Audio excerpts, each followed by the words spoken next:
Guys, kasama ko si Dog Coach Francis. Trainer po siya ng mga aso. Mhm. May show siya sa Magic 89.9 at matagal ko na po siyang kilala. Coach Francis, tatanungin lang kita tungkol sa kotse no? At aso. Ano ba magandang sasakyan kung may alaga kang aso?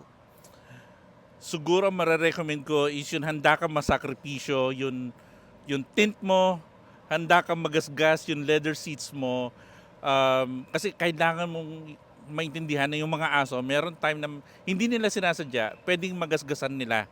Whether that's the outside panel ng sakyan mo or dun sa loob. So, that's the cost of having a pet, no? So, ano lang. Pero kung anong sasakyan, keep it simple kasi hindi naman kailangan ng mga aso yung mga fancy gadgets, no? Ang importante lang is maging komportable at saka safe yung mga aso rin natin.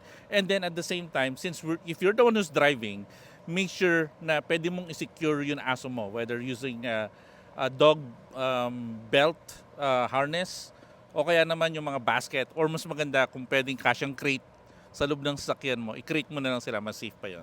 Okay.